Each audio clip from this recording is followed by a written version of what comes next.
میرا نام انور مقصود ہے. میں آپ سب کو جانتا ہوں اور شاید آپ بھی مجھے جانتے ہو. پچھلے دنوں کچھ خبریں سرگرم تھی، ان کی وجہ سے میرا جینا حرام ہو گیا تھا. دنیا بھر میں میرے چاہنے والے ہیں، ہر ملک سے، ہر شہر سے فون آ رہا ہے کیسے ہو. میں بالکل ٹھیک ہوں. جو کچھ آپ سن رہے ہیں وہ ہوا نہیں ہے اور نہ ہوگا. میری عمر 84 برس ہے. میں تو ایک تھپڑ کے بعد ہی نہیں رہوں گا. اتنی مار پٹائی ہوئی ہے میرے اوپر، کہاں سے ہوئی ہے؟ کچھ نہیں ہوا ہے. میں ٹھیک ہوں. 66 برس سے میں آپ لوگوں کے لیے لکھ رہا ہوں، بول رہا ہوں. مجھے اپنے سپاہیوں سے محبت ہے جو سرحدوں پر ہم لوگوں کی خاطر جانے دے رہے ہیں. یہ سب کچھ میں کسی کے کہنے پہ نہیں بول رہا ہوں، یہ اپنے دل سے بول رہا ہوں. اور یہ فون ہے میرے پاس، اس میں کیمرہ بھی نہیں ہے، تو کہاں سے میں ٹویٹ کروں گا؟ میرے 42 اکاؤنٹ چل رہے ہیں میری تصویر کے ساتھ جو کہ جعلی ہے. میں نے سب سے کہا، ایف آئی اے والوں سے کہا، پولیس والوں سے کہا کہ بھائی ان کو بند کروا دے. انہوں نے کہا ہم نہیں کر سکتے بند. جب تک میں ہوں میں پاکستان کے لیے اور آپ کے لیے کام کرتا رہوں گا. پاکستان زندہ باد.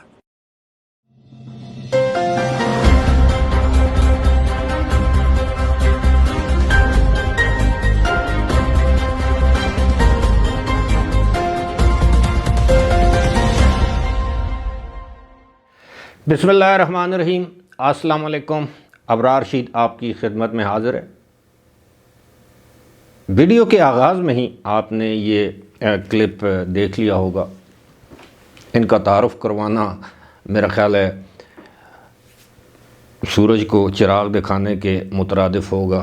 کون نہیں جانتا انور مقصود کو. یہ اس میں آپ نے کہانی ان کی اپنی زبانی سن لی ہوگی، اور کچھ لوگ تو یہ بھی کہیں گے کہ شاید ان کا بھی سافٹ ویئر اپ ڈیٹ ہو چکا ہے. معاملہ کچھ اس طرح ہے کہ یوتھیوں کی، پروپیگنڈسٹ یوتھیوں کی ذہنیت کا، نیچ اور گھٹیا سوچ کا آپ اس سے اندازہ لگا لیں کہ 3-4 دنوں سے سوشل میڈیا پر یہ خبر پھیلائی گئی، یہ پروپیگنڈا کیا گیا کہ انور مقصود کو کچھ نامعلوم لوگ اغوا کر کے لے گئے اور انہیں تھپڑ مارے، ان پر تشدد کیا.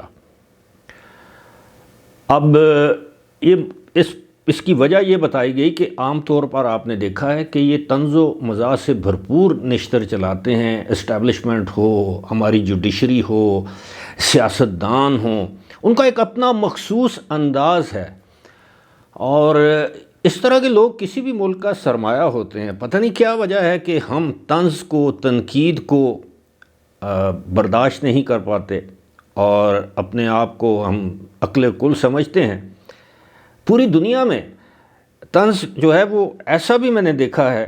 میں نے ذاتی طور پر، مطلب دیکھنے سے مراد میں وہاں موجود نہیں تھا، لیکن لائیو شو میں وقت کے کسی جرنلسٹ نے، کسی کامیڈین نے پریزیڈنٹ ریگن کے ساتھ جگت بازی شروع کر دی. یہاں تک کہ نواز شریف کے ساتھ ہمارے جو نامور کامیڈین تھے مرحوم امان اللہ، ان کے ساتھ وہ جگت بازی کرتے رہے. نواز شریف وزیر اعظم تھے. اسی طرح امان اللہ خان وہ جو کامیڈین تھے، انہوں نے جنرل ضیاء کے سامنے ان کے اوپر جگت بازی کی. اب اس سے آپ دیکھیں، اس چیز کو انجوائے کرنا چاہیے. ہاں، یہ الگ بات ہے کہ آپ بلو دی بیلٹ کسی کے ساتھ اگر کوئی معاملہ کریں تو وہ شاید ناقابل برداشت ہوتا ہے. لیکن اب دیکھیے، جن لوگوں نے یہ جھوٹی فیک خبر پھیلائی، مجھے یقین ہے کہ ان میں سے اکثریت کی جو ہے وہ عمر ایسی ہوگی کہ انور جو مقصود ہیں یہ ان کے دادا کی عمر کے ہوں گے، کچھ لوگوں کے والد کی عمر کے ہوں گے، کچھ لوگوں کے شاید کچھ لوگوں کے بڑے بھائی کی عمر کے ہوں گے، لیکن زیادہ تر جو یوتھی ہیں یہ ان کے دادا کی عمر کے ہوں گے. لیکن انہیں بھی معاف نہیں کیا. اب وہ اپنے منہ سے کہہ رہے ہیں کہ ان کے 42 اکاؤنٹ ہیں، ٹیلی فون دکھا رہے ہیں کہ میرے پاس تو سمارٹ فون ہے ہی نہیں، میں کدھر سے ٹویٹ کروں گا اور یہ سوشل میڈیا استعمال کروں گا. وہ ایک لکھاری ہیں، جو کام انہیں آتا ہے وہ کر رہے ہیں. مصور ہیں، شاعر ہیں، ادیب ہیں، اور سننے میں آیا کہ موسیقار بھی ہیں۔ مصور کا تو مجھے معلوم ہے۔ اچھا میں آپ کو ایک بات بتاؤں کہ کسی زمانے میں، بہت پرانی بات ہے، یہ سی ویو پر رہتے تھے، تو میرے ایک کزن اللہ ان کو زندگی دے اب بھی حیات ہیں، وہ پاک آرمی میں تھے، تو یہ اور وہ آپس میں بالکل نیکسٹ ڈور نیبر آپ جیسے کہہ سکتے ہیں نا، بالکل یہ سامنے انور مقصود کا جو اپارٹمنٹ کہہ لیں یا گھر کہہ لیں، ان کا دروازہ تھا، اور اس سائڈ پہ وہ میرے کزن کا۔ تو بہت پرانی بات ہے، ایک آدھ مرتبہ میری ان سے ملاقات بھی ہے، اسی زمانے کی میں بات کروں، آئی تھنک 1985 یا 86 when I was a young boy۔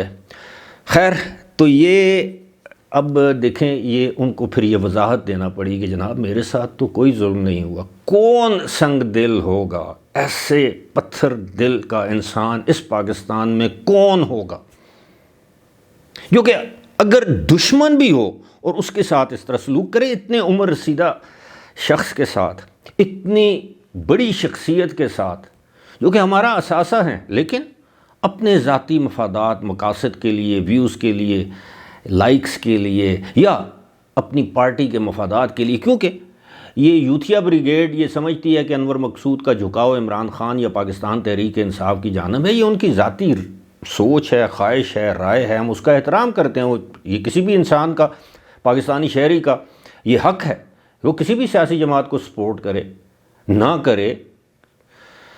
تو اب آپ دیکھیں کہ اس پر انسان جسے کہتے ہیں نا کف افسوس ملنے کے علاوہ کر کیا سکتا ہے؟ یہی تو ہمارا رونا ہے۔ کوئی عمران خان کے ساتھ کوئی ذاتی مخاصمت، کوئی بنا سانجھا نہیں، کوئی زمین سانجھی نہیں، کوئی اور ایشو نہیں، کوئی ذاتی دشمنی نہیں۔ ہم تو اس عمران خان کے گرویدہ تھے، فین تھے، جو عمران خان کرکٹر تھا، جو عمران خان بالر تھا، جو کپتان تھا۔ لیکن یہ جو ہماری جنریشن کا بیڑا غرق کیا ہے، انتہائی بد تہذیب، بد اخلاق اور کسی حد تک بد کردار جنریشن ہمارے ہاں لیگیسی کے طور پر یہ عمران خان چھوڑ کے جائے گا، ہم اس پر عمران خان کو کبھی معاف نہیں کریں گے۔ یہ کام اگر میرا بھائی بھی کرے گا تو وہ بھی قابل معافی نہیں ہے۔ یہ عمران خان تو ایک بہت بڑا لیڈر ہے، اس میں کوئی شک نہیں، لیکن لیڈر وہی ہوتا ہے جو اپنی جنریشنز کا مستقبل سنوار دے۔ مادر پدر آزادی والا لیڈر نہیں ہوتا، مادر پدر آزادی کی ترغیب دینے والا، تلقین کرنے والا، اس کو فروغ دینے والا، اس کی حوصلہ افزائی کرنے والا لیڈر نہیں ہوتا۔ وہ اپرچونسٹ ہوتا ہے، وہ کسی کلٹ کا سربراہ ضرور ہو سکتا ہے، لیکن وہ قومی رہنما نہیں ہو سکتا۔ فی الحال مجھے دیجیے اجازت، خدا حافظ۔